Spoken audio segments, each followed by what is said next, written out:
Hello दोस्तों, नमस्कार। स्वागत है आप सभी का आपके अपने चैनल एसके हिंदी एकेडमी पर। मुझे पता है कि आप लोगों ने इस वीडियो को क्लिक जरूर किया होगा और मुझे आशा है कि आप लोग जो हमारी प्रैक्टिस सेट चली हुई है, यह है उसका आज प्रैक्टिस सेट 44 होने जा रहा है। चाहे आप किसी भी परीक्षा में सम्मिलित हो रहे हो, टीजीटी दे रहे हो, पीजीटी दे रहे हो, KVS, NVS, D triple S B, BPSC या अन्य जिस भी परीक्षा में हिंदी व्याकरण और हिंदी साहित्य से संबंधित प्रश्न आते हैं, उन सभी के लिए यह वीडियो बहुत ही अच्छी और कारगर साबित होगी। यदि आप वीडियो को अंत तक देखते हैं तो आपको पता चलेगा कि इसमें बहुत ही महत्वपूर्ण प्रश्न दिए गए हैं। मुझे पता है कि आपने जो वीडियो देखी है तो आप इसको अंत तक जरूर देखेंगे।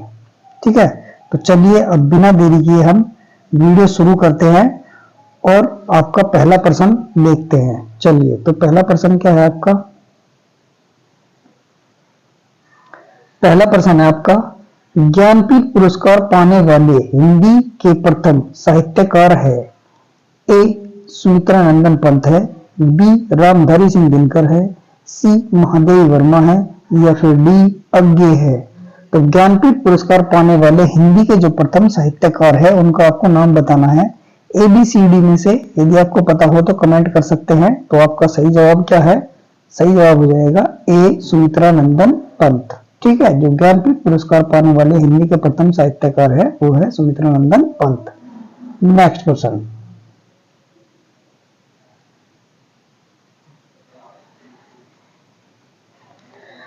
आकाश का विलोम शब्द बताइए। जो आकाश शब्द है उसका आपको विलोम शब्द बताना है। आकाश का विलोम शब्द बताना है तो ए धरती होगा, बी पाताल होगा, सी अनर्थ होगा या डी स्तुति होगा। तो आकाश शब्द का विलोम जो होगा वो आप कमेंट कर सकते हैं यदि आपको पता हो तो जल्दी से। तो आकाश शब्द का जो विलोम होगा वो हो जाएगा आपका पाताल। ठीक है, तो बी आपका आंसर बिल्कुल करेक्ट हो जाएगा। नेक्स्ट क्वेश्चन,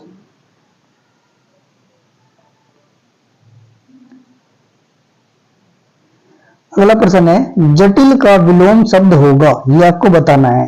ए कुटिल होगा, बी कठिन होगा, सी सरल होगा या फिर डी टेढ़ा होगा। यदि आपको लोगों को पता है तो जल्दी आप कमेंट कर सकते हैं कि जटिल शब्द का विलोम क्या है। तो जटिल शब्द का विलोम हो जाएगा सरल। ठीक है भाई, तो आंसर आपका सी बिल्कुल सही हो जाएगा। नेक्स्ट क्वेश्चन,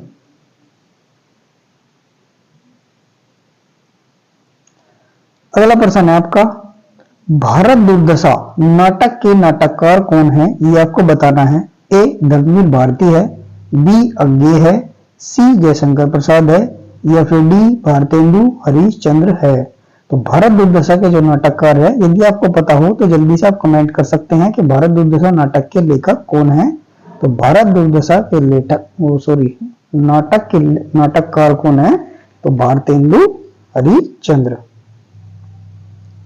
आपका डी आंसर बिल्कुल सही हो जाएगा। ठीक है भाई। नेक्स्ट,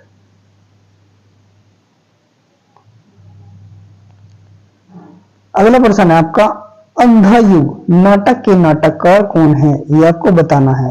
ए धर्मवीर भारती है, बी महादेवी वर्मा है, सी जयशंकर प्रसाद है या फिर डी दिनकर जी है। तो अंधा युग नाटक के नाटककार यदि आपको पता है तो जल्दी से कमेंट कर सकते हैं कि अंधा युग नाटक के नाटककार कौन है। तो ABCD में से आपका जो सही जवाब है वो क्या हो जाएगा? तो अंधा युग नाटक के नाटककार हो जाएंगे ए धर्मवीर भारती। अंधा युग नाटक के नाटककार हो जाएंगे धर्मवीर भारती। अगला प्रश्न, राजा शब्द का विलोम बताइए।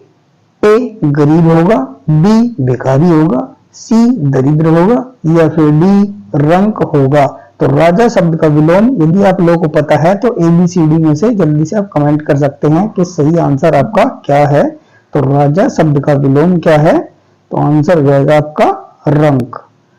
रंक या प्रजा, प्रजा भी हो सकता है कभी कभी। ठीक है, रंक या प्रजा हो तो राजा का विलोम रंक या प्रजा होगा। ठीक है भाई। नेक्स्ट,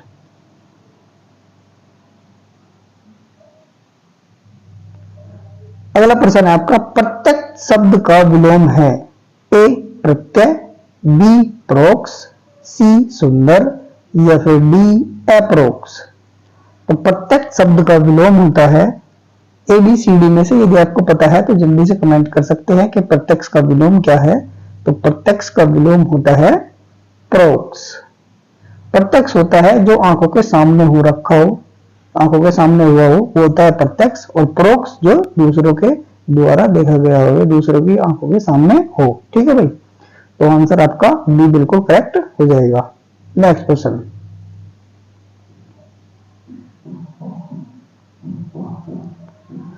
अगला प्रश्न है आपका, प्रेम सरोवर रचना के लेखक कौन है? ये आपको बताना है। ए महादेवी वर्मा है, बी घनानंद है, सी भारतेंदु हरिश्चंद्र है, या फिर डी पद्माकर है। तो प्रेम सरोवर की रचनाकार या लेखक कौन है, ये आप बता सकते हैं जल्दी से यदि आपको पता है। तो सही आंसर आपका क्या होगा? सही आंसर है आपका प्रेम सरोवर के रचनाकार है भारतेंदु हरिश्चंद्र। तो सी आपका आंसर बिल्कुल करेक्ट हो जाएगा। नेक्स्ट क्वेश्चन,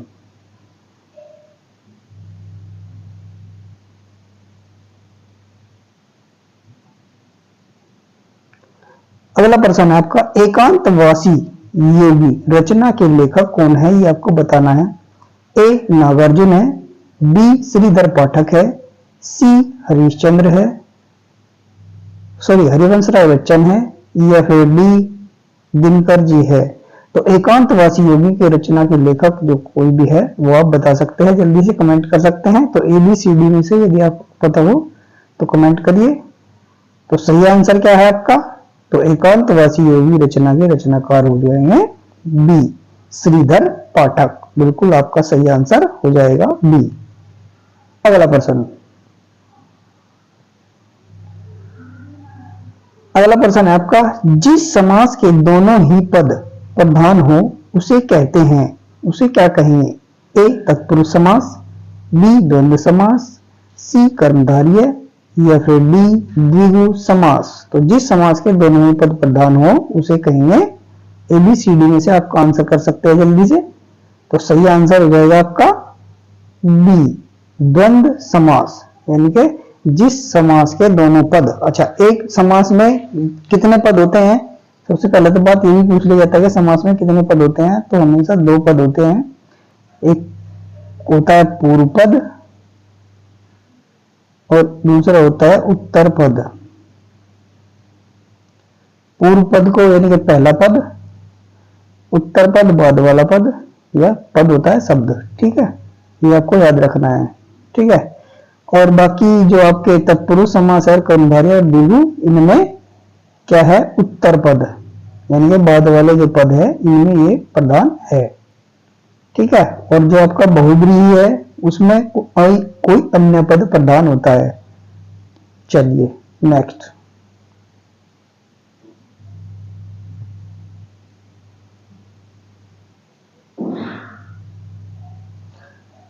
अगला प्रश्न है आपका, शोकाकुल में कौन सा समास है? ये आपको बताना है। ए अव्ययभाव है, बी द्वंद्व समास है, सी तत्पुरुष समास है, या फिर डी बहुब्रीहि समास है। तो सही आंसर आप कमेंट कर सकते हैं ए बी सी डी में से क्या है। शोकाकुल में कौन सा समास हो जाएगा? तो सही आंसर आपका क्या हो जाएगा भाई? तो सही आंसर है आपका बिल्कुल सी तत्पुरुष समास। शोकाकुल, शोक में व्याकुल। ठीक है, जिसमें भी विभक्ति चिन्ह हो वे हमेशा क्या होंगे? तत्पुरुष समास के उदाहरण होते हैं। इनका भी उत्तर पद प्रधान होता है, यानी कि दूसरा पद प्रधान होता है। नेक्स्ट,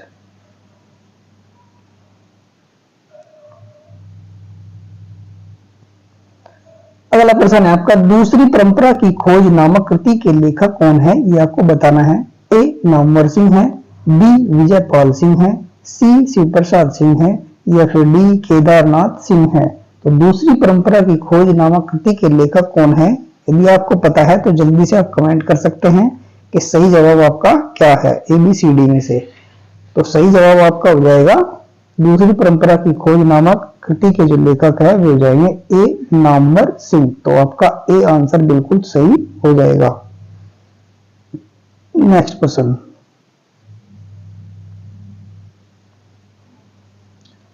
अंधा युग किसकी रचना है? मोस्ट इंपोर्टेंट प्रश्न है भाई, परीक्षा में कई बार पूछा गया है। ठीक है, अंधा युग किसकी रचना है, ये आपको बताना है। ए जयशंकर प्रसाद, बी केदारनाथ अग्रवाल, सी मुक्ति बोध या फिर डी धर्मवीर भारती। तो अंधा युग किसकी कृति है, ये आपको यदि पता हो तो जल्दी से आप कमेंट कर सकते हैं। ए बी सी डी में से क्या आंसर आपका सही है। तो सही आंसर आपका हो जाएगा अंधा युग किसकी रचना है, तो हो जाएगी धर्मवीर भारती। तो आपका आंसर डी बिल्कुल करेक्ट हो जाएगा, अंधा युग धर्मवीर भारती की रचना है। नेक्स्ट क्वेश्चन,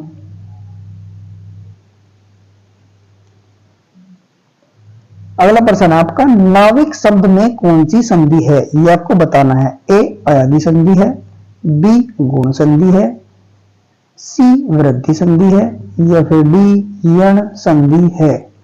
तो नाविक शब्द में कौन सी संधि है, ए बी सी डी में से यदि आपको पता हो तो जल्दी से आप कमेंट कर सकते हैं कि नाविक शब्द में कौन सी संधि है। तो आपका आंसर क्या है, आपका आंसर होना चाहिए ए अयादी संधि। ठीक है, नाविक में अयादी संधि। यदि इसका संधि विच्छेद पूछ ले जाए तो आप क्या बताओगे, नौ धन इक नाविक। ठीक है, तो अयादी संधि की एक ट्रिक है पहचानने के लिए, इसमें हमेशा क्या होगा, तीन ही शब्द पाए जाते हैं। जैसे सॉरी शब्द कह रहा हूं, वर्ण पाए जाते हैं। जैसे नाविक होगा, ऐसे ही नायक होता है,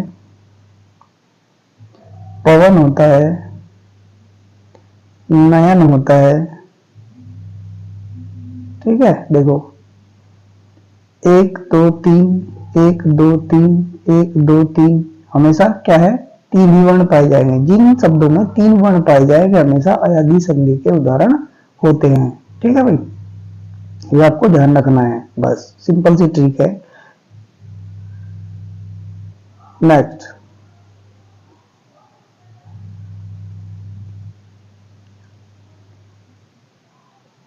और आज की वीडियो का आपका अंतिम प्रश्न है, तल्लीन शब्द में कौन सी संधि है।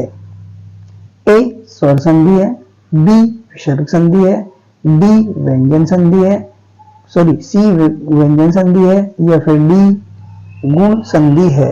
तो तल्लीन शब्द में कौन सी संधि है ये आपको बताना है। ए बी सी डी में से यदि आपको पता हो तो आप जल्दी से कमेंट कर सकते हैं कि तल्लीन में कौन सी संधि है। तो सही आपका जो जवाब होगा वो हो जाएगा व्यंजन संधि। यदि इसकी संधि विच्छेद पूछ ली जाए कि तल्लीन शब्द की संधि विच्छेद कीजिए, तो तल्लीन शब्द का जो संधि विच्छेद होगा वो हो जाएगा तत् धन लीन, तल्लीन। ये व्यंजन संधि का उदाहरण है। चलिए दोस्तों, मुझे आशा है कि आप लोगों को ये वीडियो पसंद आई होगी। यदि पसंद आई है तो वीडियो को लाइक जरूर करें और अपने दोस्तों में शेयर भी अवश्य करें। और यदि आप चैनल पर नए हैं और ऐसी ही वीडियो रोजाना शाम के 5 बजे देखना चाहते हैं तो आप हमारे चैनल को सब्सक्राइब भी जरूर कर ले, ताकि आप तक ये वीडियो आए और आप उसको देख ले। ठीक है भाई, चलिए आज के लिए इतना ही काफी है। वीडियो अंत तक देखने के लिए आपका धन्यवाद।